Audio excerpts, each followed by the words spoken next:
ఒకప్పుడు చాలా చాలా కాలం క్రితం మనకు తెలియని దూరమైన ఒక లోకంలో ఒక అద్భుతమైన మాయ అడవి ఉండేది. ఆ అడవి ఎంతో అందంగా, పక్షుల పాటలతో, చెట్ల పచ్చదనంతో, జంతువుల సంతోషంతో ఎప్పుడూ జీవంతో ఉండేది. కాని ఒకరోజు ఆ మాయ అడవి పూర్తిగా మారిపోయింది. అడవంతా చాలా నిశ్శబ్దంగా మారిపోయింది.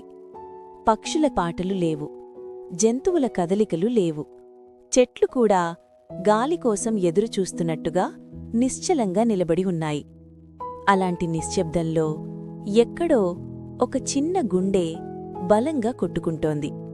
ఇది భయాన్ని జయించిన ఒక చిన్న జింక కథ. ఆ మాయా అడవిలో ఒక చిన్న జింక ఉండేది. ఆ జింక చాలా సున్నితమైనది. ఎవరితోనూ గొడవపడేది కాదు. అందరితో ప్రేమగా ఉండేది. కాని ఆ జింకకి ఒక పెద్ద బలహీనత ఉండేది: భయం. చెట్ల ఆకుల శబ్దం వినిపించినా వెంటనే పరిగెత్తేది. చిన్న శబ్దం వచ్చినా వణికిపోయేది. చీకటి పడగానే దాని గుండె వేగంగా కొట్టుకునేది. అడవిలోని మిగతా జంతువులు ధైర్యంగా ఉన్నా ఈ చిన్న జింక మాత్రం ఎప్పుడూ భయంతోనే జీవించేది. ఒకరోజు ఆ జింక ఒంటరిగా అడవిలో నడుస్తోంది. అడుగుల శబ్దం తప్ప ఇంకేమీ వినిపించడం లేదు.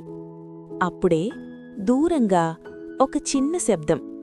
ఆ శబ్దం ఏమిటో తెలియదు, కాని జింక మనసులో ఒకే ఆలోచన: ఇది ప్రమాదమా? నేనిక్కడ ఉండకూడదా? ఆలోచన పూర్తయ్యేలోపే భయం జింకను నడిపించింది. అది వేగంగా పరిగెత్తింది. భయంతో పరిగెత్తుతూ జింక చుట్టూ చూడలేదు. రాళ్ళు, చెట్లు, ముళ్ళు ఏదీ కనిపించలేదు.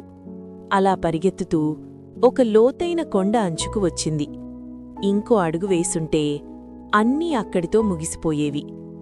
ఆ క్షణంలో జింక ఆగిపోయింది. శరీరం వణుకుతోంది, కళ్లల్లో కన్నీళ్లు. ఈ భయం నన్ను నాశనం చేస్తోంది అని దాని మనసు చెప్పింది.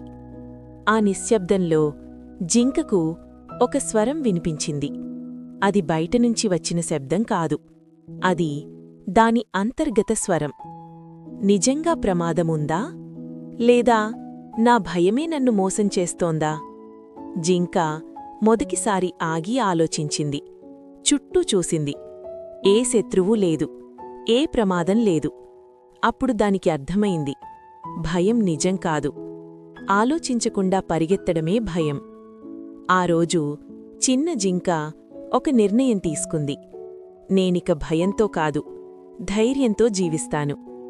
నెమ్మదిగా ముందుకు అడుగువేసింది. ఈసారి పరిగెత్తలేదు.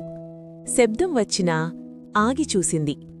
ఆ క్షణంలో ఆ జింకలో ఒక కొత్త శక్తి పుట్టింది. ఆ రోజు తర్వాత మాయ అడవి మళ్లీ అందంగా మారింది.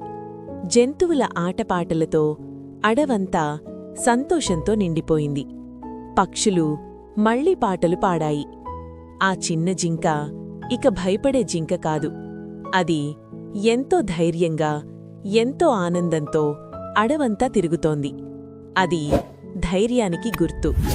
ఈ కథ మనకు చెప్పేది ఒక్కటే: భయం మనల్ని ఆపుతుంది, భయం మనల్ని తప్పుదారి పట్టిస్తుంది. కాని ఒక్కసారి ఆగి మనలోకి మనం చూసుకుంటే ధైర్యం మనల్ని ముందుకు నడిపిస్తుంది. నీతి: భయం మన శత్రువు కాదు, భయాన్ని నమ్మడమే అసలైన శత్రువు.